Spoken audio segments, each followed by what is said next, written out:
चलो। नमस्कार, मैं डॉक्टर ज्ञानेश निकम। आज हम बात करेंगे आयुर्वेदिक में सर्जरी है या नहीं है। ज़्यादातर अपने भारत देश में जहाँ से पेशेंट को ठीक करने के लिए प्रमुख दो चिकित्सा पद्धति उपलब्ध है। एक एलोपैथी साइंस जिसको मॉडर्न साइंस कहते हैं, और एक दूसरा साइंस आयुर्वेदिक साइंस जो भारत का ओरिजिनल साइंस है। पूरे जग में भारत ऐसा एक ही देश है जहाँ उनका खुद का वैद्यक शास्त्र हजारों साल से है। और आयुर्वेद शास्त्र को पूरा इंडिया में जिन्होंने आज तक जीवित रखा वो सब भारत देश के जो रुग्ण लोग हैं उन्होंने जीवित रखा है। और ज़्यादातर आयुर्वेदिक शास्त्र सबसे अच्छा शास्त्र है, लेकिन ये जो मॉडर्न साइंस है ये भारत के बाहर तैयार हुआ है। और यह साइंस तैयार होने से उनके भारत देश की मूलभूत चिकित्सा पद्धति के बारे में ज़्यादा पता नहीं है। और जो मॉडर्न साइंस है वो सिर्फ बैक्टीरियोलॉजी की जो भी बीमारी होती है वो जंतु से होती है, और एंटीबायोटिक, ये दो चीज़ें उनके पास खास चीज़ें हैं। और सर्जरी जो हम बात कर रहे हैं, हम बात करते हैं कि आयुर्वेदिक में सर्जरी है। बहुत सारे लोगों को पता नहीं कि आयुर्वेद में सर्जरी है। बहुत सारे लोग पूछते हैं, लोग क्या आयुर्वेद में सर्जरी है। हाँ, जो सर्जरी बेसिक सर्जरी है जो हजारों साल पहले सुश्रुत नाम के जो ऋषि थे उन्होंने आयुर्वेदिक शल्य चिकित्सा मतलब आयुर्वेदिक सर्जरी डेवलप किया है। वो इतनी अच्छी है कि मॉडर्न सर्जरी से कई गुना बेटर है।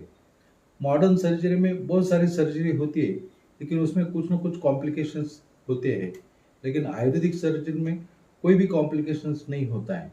और दुर्भाग्यवश बात यह है कि जो भी डॉक्टर बनता है वो आयुर्वेद में भी आते हैं कि जो डॉक्टर बनता है तो उसमें ये चीज़ होती है कि खुद को अभ्यास करना पड़ता है। अभ्यास मतलब पढ़ना नहीं, अभ्यास मतलब पढ़ना, समझ लेना, फिर उसको अप्लाई करना है।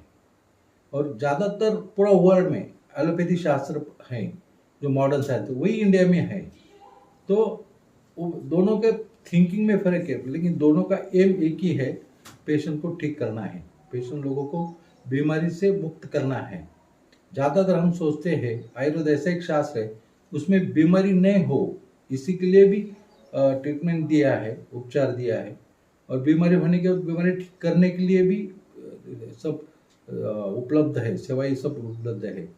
दुर्भाग्यवश चिंता की बात है, ज़्यादातर आयुर्वेद में काम करने वाले लोग जो होते हैं वो आयुर्वेद छोड़ के एलोपैथी की चिकित्सा ज़्यादा अपनाते हैं और उसके ऊपर काम चलाते हैं। तो आयुर्वेद में पूरा वर्ल्ड में या पूरा भारत में ऐसी कोई आयुर्वेदिक इंस्टीट्यूट नहीं कि जहां आपको पूरा आयुर्वेद अच्छी तरह से सीखने को मिल रहा है, क्योंकि सीखने के लिए सिखाने वाले लोग ही चाहिए।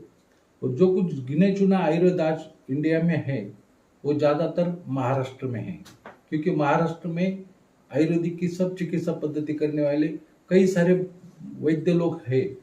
और आयुर्वेद का आपको पढ़ना है तो किसी गुरु की बिना आयुर्वेद नहीं पढ़ सकते हैं। जब जहाँ हम देखते हैं कि जो आदमी मेडिकल क्षेत्र में आता है हर एक लोग की इच्छा होती है एमबीबीएस होने में, एमबीबीएस में। और आयुर्वेद में भी वैसे हुआ है, जो लोगों को एमबीबीएस में एडमिशन नहीं मिलती वो लोग आयुर्वेद में एडमिशन लेते हैं। फिर जब एडमिशन लेते हैं आयुर्वेद में तो उनकी सोच एलोपैथी करना ये पहले से थी और वही दिशा में वो करते हैं, तो वही दिशा में पढ़ते नहीं तो आयुर्वेद उनको पता नहीं चलता है। तो जहाँ पूरा इंटरनेट में कहीं भी देखोगे तो जो इंटरनेट में जो इन्फॉर्मेशन बातें दिखाई जाती है वो इन्फॉर्मेशन होती है, नॉलेज नहीं होता है।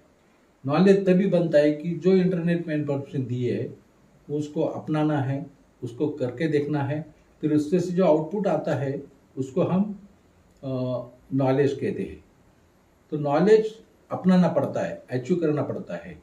तो हमारे आयुर्वेद शास्त्र में जो लिखा है वो सब चीज़ें अच्छी तरह से पढ़ के उसको समझ के फिर लोगों के ऊपर अप्लाई करके करोगे तो आयुर्वेद चिकित्सा इतना बेटर चिकित्सा नहीं है। और ज़्यादातर शल्य चिकित्सा ये आयुर्वेद का प्रमुख अंग है।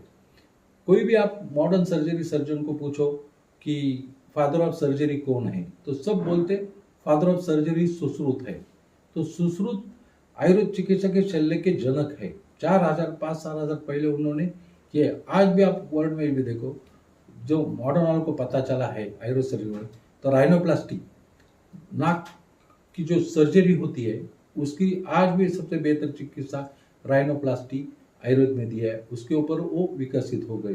वैसे नेत्र की है, बाकी सब बीमारी के लिए शल्य चिकित्सा दिया है। लेकिन जब आयुर्वेदिक सर्जरी करते हो तो उसमें पेशेंट को पेन नहीं होता है, स्टिचेस की जरूरत नहीं पड़ती, ब्लीडिंग नहीं होता है और पेशेंट 100% ठीक होता है। यह आयुर्वेद शास्त्र की अच्छी देन है। तो इसी का प्रसार ज़्यादा से ज़्यादा लोगों को हो जाए और करे।